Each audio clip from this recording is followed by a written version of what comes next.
আসসালামু আলাইকুম। এটেন বাংলা সংবাদে সবাইকে স্বাগত জানাচ্ছি। আমি নাজমুল হাসান। শুরুতেই বিআরবি কেবল সংবাদ শিরোনাম। দেশের উন্নয়নে যারা সহযোগিতা করছে তাদের সাথে নিয়ে চলবে বাংলাদেশ। গণভবনে শিক্ষার্থীদের মাঝে পুরস্কার প্রদান অনুষ্ঠানে প্রধানমন্ত্রী।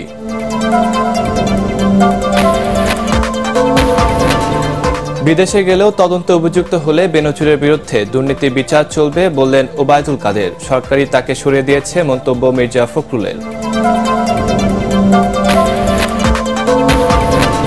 জাতীয় নির্বাচন ব্যবস্থায় পরিবর্তন আনার পরিকল্পনা করছে ইসি। একদিনের পরিবর্তে ধাপে ধাপে নির্বাচন করতে চায় কমিশন। ইভিএমে হবে সব ভোট।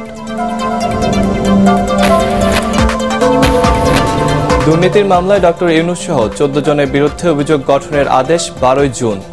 লোহার খাঁচায় ঢোকা অপমানের চূড়ান্ত পর্যায়ে মন্তব্য নোবেল জয়ীর। এবং আসছে বাজেটে সামাজিক সুরক্ষা খাতে বরাদ্দ বাড়াতে পারে 4000 কোটি টাকা। মূল্যস্ফীতি কমিয়ে রাজস্ব আয় বাড়ানোর বড় চ্যালেঞ্জ বলছে সিপিডি। শুনছিলেন বিআরবি কেবল সংবাদ শিরোনাম। এবার বিস্তারিত। দেশের উন্নয়নে যারা সহযোগিতা করছে তাদের সাথে নিয়েই বাংলাদেশ চলবে বলে জানিয়েছেন প্রধানমন্ত্রী শেখ হাসিনা। আমার চোখে বঙ্গবন্ধু শীর্ষক 1 মিনিটের ভিডিও চিত্র তৈরি প্রতিযোগিতায় জাতীয় পর্যায়ে নির্বাচিত শিক্ষার্থীদের মাঝে পুরস্কার প্রদান অনুষ্ঠানে বর্তমান প্রজন্মকে ইতিহাস থেকে শিক্ষা নিয়ে আগামী দিনে পথ চলায় নিজেদের গড়ে তোলার আহ্বান জানান প্রধানমন্ত্রী। বিস্তারিত মনিউর রহমানের রিপোর্টে।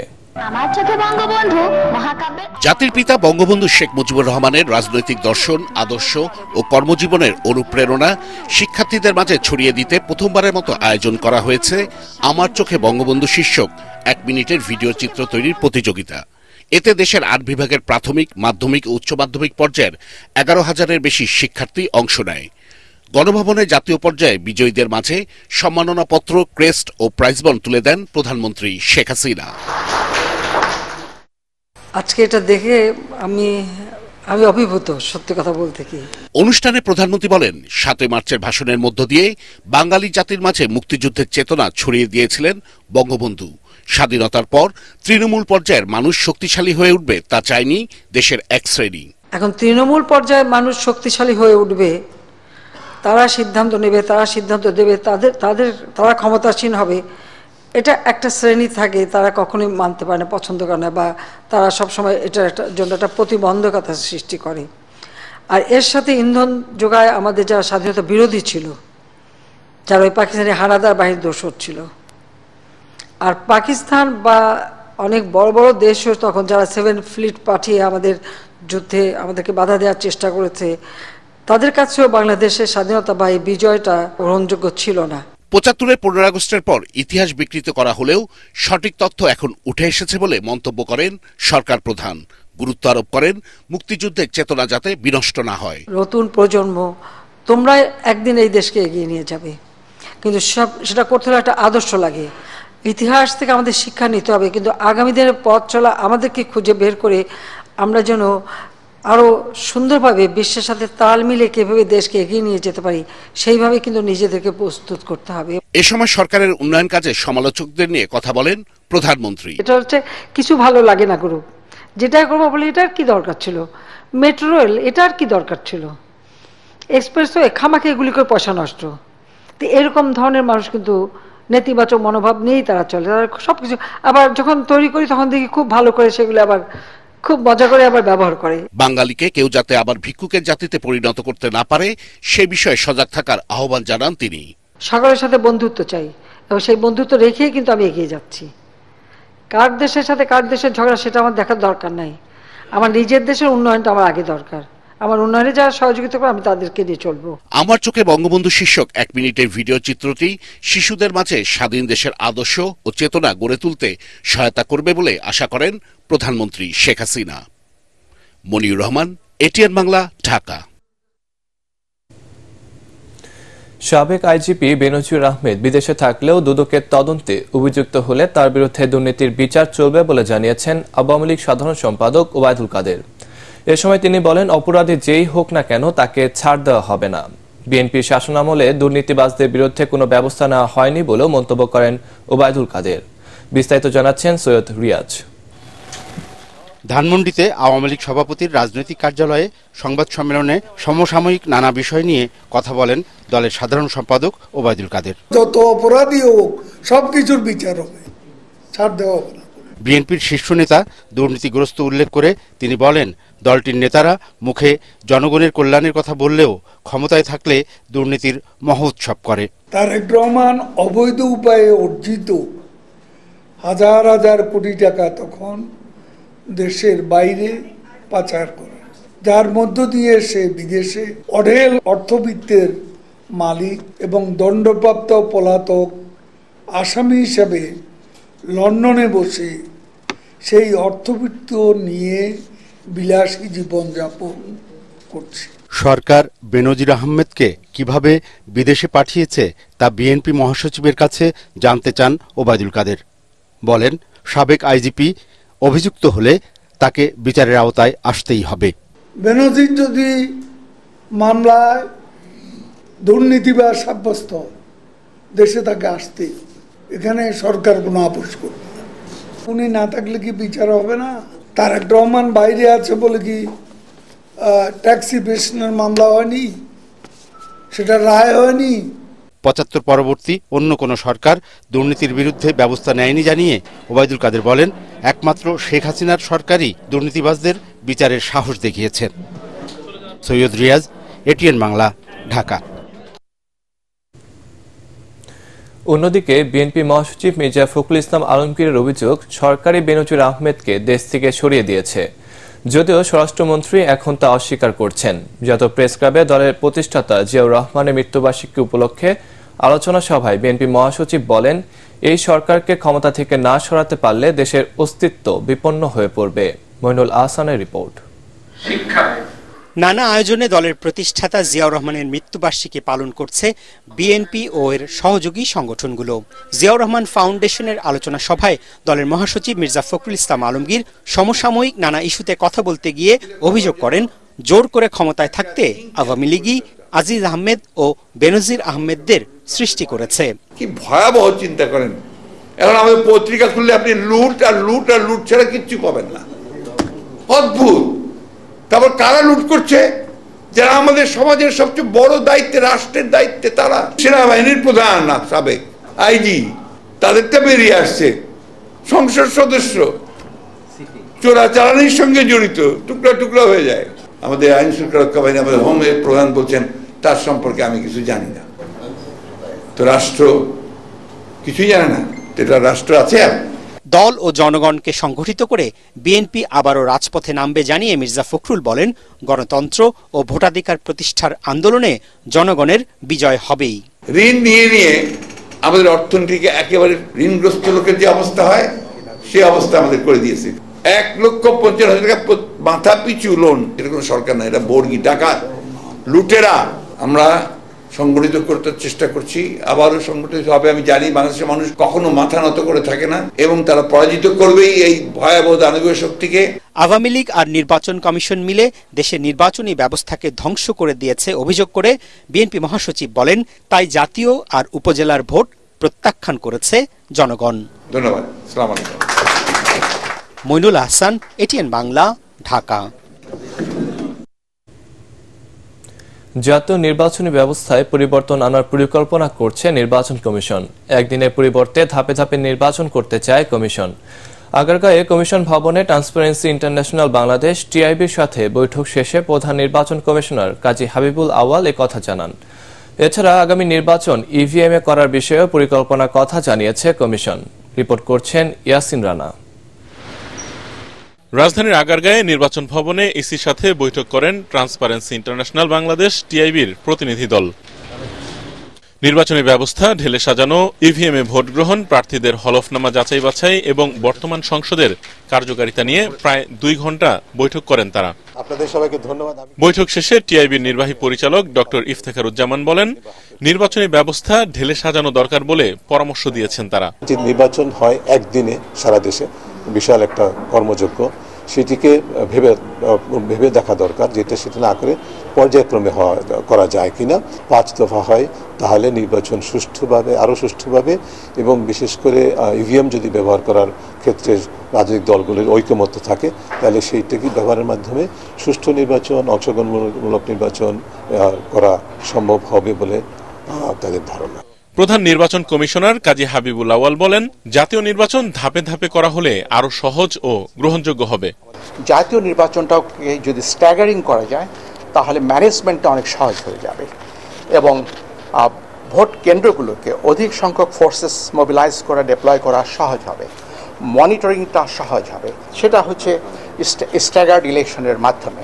এদিকে নির্বাচনী আচরণবিধি ভঙ্গের শোকজ নোটিশের জবাব দিতে কমিশনে আসেন ত্রাণ ও দুর্যোগ প্রতিমন্ত্রী মহিবুর রহমান। নির্বাচনের ইমেজ যে তো কোনোভাবেই যেন নষ্ট না হয়, এই জন্য উনি এটাও বলছেন যে কোনো কারণে মানে আমার জানার বাইরে এরকম কোনো কারণেও যদি কোনো আইন আপনাদের ভঙ্গ হয়ে থাকে তো এটার জন্য আমি দুঃখ প্রকাশ করতেছি এবং ভবিষ্যতে আমরা আরো সতর্ক থাকব। এছাড়া আচরণবিধি ভঙ্গ করায় রাঙ্গামালী উপজেলা পরিষদ নির্বাচনে চেয়ারম্যান প্রার্থী সাইদুজ্জামান মামুন, ভাইস চেয়ারম্যান প্রার্থী রওশন মৃধা এবং মহিলা ভাইস চেয়ারম্যান প্রার্থী বেগম ফেরদৌসির প্রার্থিতা বাতিল করেছে কমিশন। ইয়াসিন রানা, এটিএন বাংলা, ঢাকা। গ্রামীণ টেলিকমের শ্রমিক কর্মচারী কল্যাণ তহবিলে প্রায় 25 কোটি টাকা আত্মসাতের মামলায় ডক্টর মোহাম্মদ ইউনূস সহ 14 জনের বিরুদ্ধে বিচার শুরু বিষয়ে 12 জুন আদেশ দেবেন আদালত। মামলায় অভিযোগ গঠনের শুনানি শেষে ঢাকার বিশেষ জজ আদালত 4 এর বিচারক সৈয়দ আরাফাত হোসেন আদেশের জন্য এদিন ঠিক করেন। শুনানি শেষে ডক্টর ইউনূস বলেন, অপমানের চূড়ান্ত পর্যায়ে পৌঁছে গেলে লোহার খাঁচায় ঢুকতে হয়, এটা অভিশপ্ত জীবনের একটা অংশ। হুমায়ুন চিস্তির রিপোর্ট। গ্রামীণ টেলিকমের শ্রমিক কর্মচারীদের প্রায় 25 কোটি টাকা আত্মসাতের মামলার অভিযোগ গঠনের শুনানিতে রোববার সকালে আদালতে আসেন নোবেলজয়ী অর্থনীতিবিদ ডক্টর মোহাম্মদ ইউনূস। সকাল 10:30টার দিকে শুরু হয় শুনানি। এ সময় ডক্টর ইউনূস সহ অভিযুক্ত 14 আসামি মামলা থেকে অব্যাহতির আবেদন করেন। শুনানির শুরুতে ডক্টর ইউনূস ছাড়া সব আসামিকে লোহার খাঁচার কাঠগড়ায় দাঁড়াতে বলা হলে অন্যান্য আসামিদের সাথে ডক্টর ইউনূসও দাঁড়ান সেখানে। তবে মিনিট দুয়েক পরে তাদের এজলাসে বসানোর আদেশ দেন বিচারক। প্রায় 3.5 ঘন্টার শুনানি হলেও আদালত এদিন কোনো আদেশ দেননি। মাননীয় আদালত উভয়ের শুনানি অন্তে 12 তারিখে আদেশ প্রদান করবেন বলে জানিয়েছেন। মানি লন্ডারিংয়ের যে অপরাধ তার বিরুদ্ধে আমরা এনেছি এবং জাল জালিয়াতির যে অভিযোগ আমরা এনেছি, ইনশাল্লাহ আদেশের মাধ্যমে সেটা প্রতিফলিত হবে। শুনানি শেষে সাংবাদিকদের সাথে কথা বলেন ডক্টর মোহাম্মদ ইউনূস। আসামিদের লোহার খাঁচার কাঠগড়ায় দাঁড় করানোয় ক্ষোভ প্রকাশ করেন তিনি। এই মামলাটা হাইকোর্টে ছিল, হাইকোর্ট এটা গ্রহণ করেছে, গ্রহণ করে বলেছে যেহেতু দুই পক্ষ আপোষ হয়ে গেছে মামলা চালানোর কোনো বিষয় নাই। যারা চুর বাটপার তারা চলে যাবে বিদেশে কোটি কোটি টাকা নিয়ে, আর যারা দেশপ্রেমিক দেশের জন্য সম্মান আনবে তাদেরকে ঢুকানো হবে কারাগারে, তাদেরকে অপমানিত করা হবে। মহাকাব্যে কিছু দেবদেবী থাকে, তারা অভিশাপ দেয় এবং যাদের উপর অভিশাপ দেয় তারা অভিশপ্ত জীবন যাপন করে। আমিও মনে হয় এরকম কোনো মহাকাব্যের অংশ হয়ে গেছি, কোনো দেবদেবী আমার উপর অসন্তুষ্ট হয়েছে, আমার উপর অভিশাপ করেছে। এটা আমার জীবনের একটা স্মরণীয় ঘটনা যে লোহার খাঁচার ভেতরে দাঁড়িয়ে আছি আদালতের কাঠগড়ায়। এই অভিশপ্ত জীবনের একটা অংশ, সেটার কথা উল্লেখ করলাম।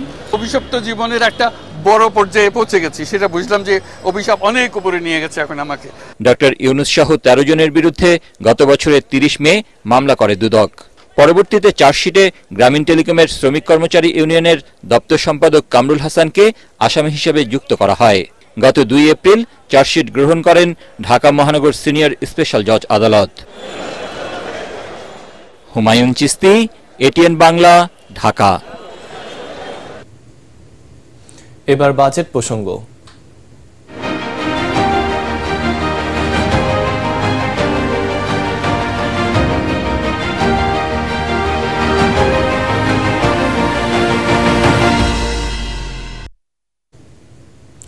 উচ্চ মূল্যস্ফীতি নিয়ন্ত্রণের চ্যালেঞ্জের মধ্যে নতুন বাজেটে সামাজিক সুরক্ষা খাতে বরাদ্দ বাড়তে পারে 4,000 কোটি টাকা। নতুন করে উপকারভোগীর সংখ্যাও বাড়তে পারে প্রায় 4 লাখ। পিছিয়ে পড়া জনগোষ্ঠীর জীবনমান উন্নয়নে বয়স্ক, বিধবা, প্রতিবন্ধী জনগোষ্ঠীর জন্য প্রণোদনার হার বাড়ানোর দিক নির্দেশনাও আসছে বাজেটে। তবে এসব সুবিধা উপকারভোগীর কাছে পৌঁছাতে পদ্ধতিগত দুর্বলতা ও দুর্নীতি কমিয়ে আনার তাগিদ দিয়েছেন বিশ্লেষকরা। শারফুল আলমের রিপোর্ট। চড়া বৈদেশিক মুদ্রা বাজার, দেশি বিদেশি ঋণের সুদ পরিশোধেও ব্যয় বাড়ছে সরকারের, যার প্রভাব পড়ছে বৈদেশিক মুদ্রার রিজার্ভে। এসব কারণে আমদানি করা সব পণ্যের দাম বাড়তি, যার প্রভাব পড়ছে নিত্যপণ্যের বাজারে। পরিসংখ্যান বলছে মূল্যস্ফীতি এখন 10 ভাগের ঘরে, অর্থাৎ আগে 100 টাকায় যা কেনা যেত এখন তা কিনতে খরচ হবে 110 টাকা। যদিও বিশ্লেষকরা বলছেন বাস্তবে মূল্যস্ফীতির এ হার আরও বেশি। তাই অপ্রাতিষ্ঠানিক খাতের শ্রমজীবী নিম্নায়ের মানুষদের সামাজিক নিরাপত্তার আওতায় আনার দাবি তাদের। 7.5 কোটির মতো শ্রমজীবী মানুষ আছে, তাদের জন্য সুনির্দিষ্ট কোনো কার্যক্রম ওইভাবে নেই। সামাজিক সুরক্ষার মূল জায়গা হওয়া উচিত যে এইটা সমাজের যারা নিপীড়িত বঞ্চিত আছে, যাদের আর্থিক সক্ষমতা ওইভাবে নেই, তাদের কাছে যেন এই সুবিধাগুলো সঠিকভাবে পৌঁছায়। আর্থিক মন্দার এই সময়ে সামাজিক নিরাপত্তা কর্মসূচির আওতায় নতুন করে যুক্ত হতে পারেন 4 লাখ মানুষ। চলতি অর্থ বছরের চেয়ে কিছুটা বেড়ে বিশেষ চাহিদা সম্পন্ন প্রতিবন্ধী, বয়স্ক ও বিধবা ভাতা প্রাপ্তির সংখ্যা বাড়ানোর পাশাপাশি কম দামে পণ্য কিনতে টিসিবি ফ্যামিলি কার্ডধারীর সংখ্যা বাড়ানোর ঘোষণাও আসতে পারে নতুন বাজেটে। উচ্চ মূল্যস্ফীতি অব্যাহতভাবে বছর জুড়ে থাকার কারণে, মানুষের প্রকৃত আয় কমার কারণে খাদ্য এবং পুষ্টি নিরাপত্তা দুটোই আসলে চ্যালেঞ্জের মধ্যে। তো সেই জায়গাটির প্রেক্ষাপটে সরকারকে অবশ্যই সামাজিক সুরক্ষা কর্মসূচি যেগুলো রয়েছে প্রায় 121টি, ব্যক্তি প্রতি বা সুবিধাভোগী প্রতি যাতে পরিমাণ বৃদ্ধি হয়, একটা পরিবার যাতে ওই টাকাটি দিয়ে চলতে পারে সেরকম একটি পরিমাণ নিয়ে যাওয়া। সামাজিক সুরক্ষা কার্যক্রমের বিষয়টা আছে এবং এই প্রস্তাবিত বাজেটেও সেটা আরও বাড়ানো হচ্ছে। ফ্যামিলি কার্ড থেকে শুরু করে খাদ্য সহায়তা সেগুলো কিন্তু চলমান আছে। খাদ্য নিরাপত্তার উপরে সর্বোচ্চ গুরুত্ব দেওয়া হচ্ছে। কম আয়ের মানুষের উপর মূল্যস্ফীতির চাপ কমাতে খাদ্য, ত্রাণ ও কৃষকদের জন্য বিশেষ বরাদ্দ সহায়তা ঘোষণাও থাকতে পারে আসছে বাজেটে। তবে এসব পদক্ষেপে মূল্যস্ফীতি কমে অর্থনীতি কতটা স্বস্তি ফিরবে তা জানতে অপেক্ষা করতে হবে বাজেট ঘোষণা পর্যন্ত। উচ্চ মূল্যস্ফীতির এই সময়ে সরকারের সামাজিক সুরক্ষা খাতে বাজেট বরাদ্দ বাড়ছে 4000 কোটি টাকা। নতুন করে এই সুবিধার আওতায় আসছেন 4 লাখ মানুষ। বিশেষজ্ঞরা বলছেন সরকারের এই সুবিধা যাতে প্রকৃত উপকারভোগীদের কাছে পৌঁছায় সেজন্য সরকারের বিভিন্ন সংস্থাকে আরও বেশি উদ্যোগী হতে হবে। শরফুল আলম, এটিএন বাংলা, ঢাকা। আসন্ন বাজেটে ব্যয়ের চাহিদা কমিয়ে সামাজিক স্থিতিশীলতা বজায় রাখার সুপারিশ করেছে বেসরকারি গবেষণা প্রতিষ্ঠান সিপিডি। তাদের দাবি সরকারের বাজার অব্যবস্থাপনার কারণে দেশের মূল্যস্ফীতি শ্রীলঙ্কাকে ছাড়িয়ে গেছে। মূল্যস্ফীতি কমিয়ে রাজস্ব আয় বাড়ানো নতুন বাজেটে বড় চ্যালেঞ্জ বলে মনে করছে গবেষণা প্রতিষ্ঠানটি। ন্যায্যতার ভিত্তিতে কর কাঠামোর পরিবর্তনের পরামর্শও দিয়েছে সিপিডি। নীতির ক্ষেত্রে দুর্বলতা, সুশাসনের অভাব এবং প্রয়োজনীয় সংস্কার বাস্তবায়নের ব্যর্থতা, এই বিষয়গুলো কিন্তু ধারাবাহিকভাবে চলেছে। আমরা মনে করি যে বর্তমান প্রেক্ষাপটে উচ্চ প্রবৃদ্ধির টার্গেট ধরে এগোনোর চেয়ে সামষ্টিক স্থিতিশীলতা অর্জনটাই সরকারের বেশি প্রাধিকার পাওয়া উচিত। যেসব রিক্রুটিং এজেন্সির কারণে মালয়েশিয়াগামী কর্মীরা প্রতারিত হয়েছেন তাদের বিরুদ্ধে কঠোর ব্যবস্থা নেওয়া হবে বলে জানিয়েছেন প্রবাসী কল্যাণ প্রতিমন্ত্রী শফিকুর রহমান চৌধুরী। নিজ মন্ত্রণালয়ে সংবাদ সম্মেলনে মন্ত্রী জানান, ঘটনা তদন্তে কমিটি গঠন করা হয়েছে। দোষী এজেন্সির বিরুদ্ধে ব্যবস্থা নেওয়ার পাশাপাশি ক্ষতিগ্রস্তদের ক্ষতিপূরণ দেওয়ার ব্যবস্থাও করা হবে। মন্ত্রীর দাবি, ঘটনায় মন্ত্রণালয় থেকে কোনো ধরনের গাফিলতি হয়নি। রিক্রুটিং এজেন্সির সংগঠন রাইবার অবহেলা এর জন্য দায়ী। সরকার সিন্ডিকেটের বিপক্ষে দাবি করলেও সিন্ডিকেটের ভাঙার বিষয়ে কোনো সদুত্তর দিতে পারেনি প্রবাসী কল্যাণ প্রতিমন্ত্রী। আমরা একটা তদন্ত কমিটি করেছি, সেই তদন্ত কমিটি 7 দিনের ভিতরে রিপোর্ট দিবে এবং তাদের সুপারিশ দিবে এবং আমি বিশ্বাস করি যারা এইটার জন্য দায়ী হবে তাদের বিরুদ্ধে আমরা শাস্তিমূলক ব্যবস্থা গ্রহণ করব এবং যারা ক্ষতিগ্রস্ত হয়েছে তাদেরকে অগ্রাধিকার ভিত্তিতে যাতে দেওয়া হয়, দিতে পারি, মালয়েশিয়া যাইতে পারে, সেই ব্যবস্থা গ্রহণ করার জন্য আমরা কাজ করে যাচ্ছি। দুর্যোগ ও ত্রাণ মন্ত্রণালয়ের হিসেব অনুযায়ী ঘূর্ণিঝড় রিমালের আঘাতে 6,880 কোটি টাকার ক্ষতি হয়েছে বলে জানিয়েছে ত্রাণ ও দুর্যোগ প্রতিমন্ত্রী মহিবুর রহমান। তবে সব মিলিয়ে ক্ষতির পরিমাণ কত তা আগামী 9 জুন জানা যাবে বলে জানান তিনি। সচিবালয়ে আন্তঃমন্ত্রণালয়ের বৈঠক শেষে এসব কথা বলেন প্রতিমন্ত্রী। তিনি বলেন, ঝড়ে সবচেয়ে বেশি ক্ষতিগ্রস্ত হয়েছে পায়রা বন্দর চ্যানেল ও বেড়িবাঁধের। বেড়িবাঁধগুলো আরও টেকসইভাবে তৈরি করতে একটি প্রস্তাব প্রধানমন্ত্রীর কাছে পাঠানো হতে পারে বলেও জানান দুর্যোগ ও ত্রাণমন্ত্রী। বর্তমান বিশ্ব পরিস্থিতি ও পরিবহন খরচ বেড়ে যাওয়ায় পণ্য আমদানিতে বেশি অর্থ ব্যয় হচ্ছে বলে জানিয়েছেন বাণিজ্য প্রতিমন্ত্রী আহসানুল ইসলাম টিটু। রাজধানীর মিরপুরে শেখ ফজলুল হক মনি খেলার মাঠে টিসিবির জুন মাসের পণ্য বিক্রি কার্যক্রমের উদ্বোধন অনুষ্ঠানে তিনি একথা বলেন। এবছর দেশে ধানের উৎপাদন ভালো হওয়ায় বাজারে চালের দাম নিয়ন্ত্রণে রাখা যাবে বলেও আশা প্রতিমন্ত্রীর। রাশিয়ার সাথে একটা চুক্তি সই হয়েছে, আরো কয়েকটা দেশের সাথে আমরা চুক্তি সই করার চেষ্টা করতেছি, যাতে আমরা সুলভ মূল্যে নিত্য প্রয়োজনীয় জিনিসগুলি আমরা বাংলাদেশে টিসিবির মাধ্যমে নিয়ে আসতে পারি। এবার টি-20 বিশ্বকাপ ক্রিকেটের খবর।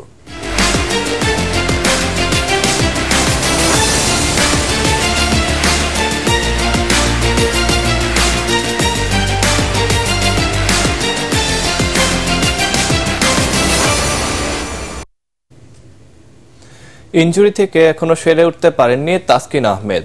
এরই মধ্যে আবার দুঃসংবাদ পেল বাংলাদেশ। ইনজুরিতে পড়েছেন আরেক পেসার শরীফুল ইসলাম। এতে টি-20 বিশ্বকাপের প্রথম ম্যাচে তাকে দলে পাওয়া নিয়ে দেখা দিয়েছে সংশয়। নিউ ইয়র্কে টি-20 বিশ্বকাপের প্রস্তুতি ম্যাচে ভারতের ব্যাটিং শেষে ওভারে হার্দিক পান্ডিয়ার একটি শট ঠেকাতে গিয়ে আঙুলে আঘাত পান শরীফুল। এরপর মাঠ ছাড়তে হয় তাকে। চোটের কারণে হাতে 6টি সেলাই লেগেছে শরীফুলের। কমপক্ষে 1 সপ্তাহ মাঠের বাইরে থাকতে হতে পারে তাকে। আর এতেই 8 জুন শ্রীলঙ্কার বিপক্ষে শরীফুলের খেলা নিয়ে দেখা দিয়েছে অনিশ্চয়তা। এবার পার্টেক্স খেলার খবর।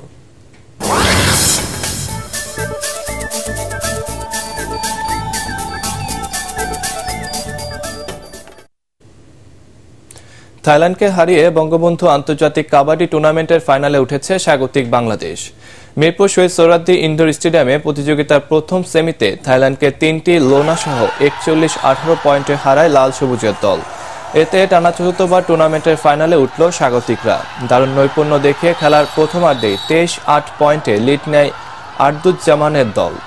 দ্বিতীয়ার্ধেও থাইল্যান্ডের বিপক্ষে নিজেদের আধিপত্য ধরে রাখে বাংলাদেশ। শেষ পর্যন্ত 41-18 পয়েন্টে জয় মিলে অধিনায়ক আর্দুজ্জামান জেতেন ম্যাচ সেরা পুরস্কার।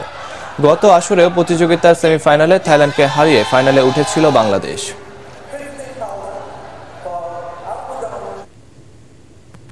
শেষ করার আগে বিআরবি কেবল সংবাদ শিরোনাম আরেকবার। দেশের উন্নয়নে যারা সহযোগিতা করছে তাদের সাথে নিয়ে চলবে বাংলাদেশ। গণভবনে শিক্ষার্থীদের মাঝে পুরস্কার প্রদান অনুষ্ঠানে প্রধানমন্ত্রী।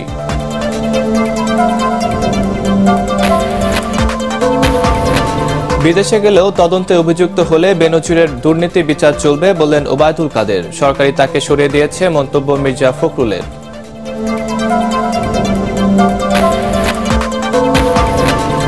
জাতীয় নির্বাচন ব্যবস্থায় পরিবর্তন আনার পরিকল্পনা করছে ইসি। একদিনের পরিবর্তে ধাপে ধাপে নির্বাচন করতে চায় কমিশন। ইভিএমে হবে সব ভোট।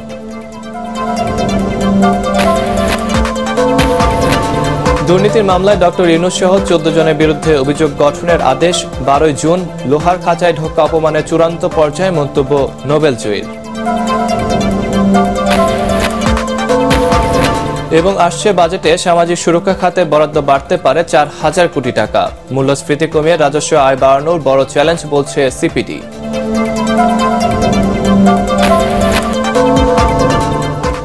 দর্শক, পরবর্তী সংবাদ দেখার আমন্ত্রণ জানিয়ে এখনকার মতো শেষ করছি। এটেন বাংলা সংবাদ ইউটিউবে দেখতে ব্রাউজ করুন youtube/ATN বাংলা নিউজ।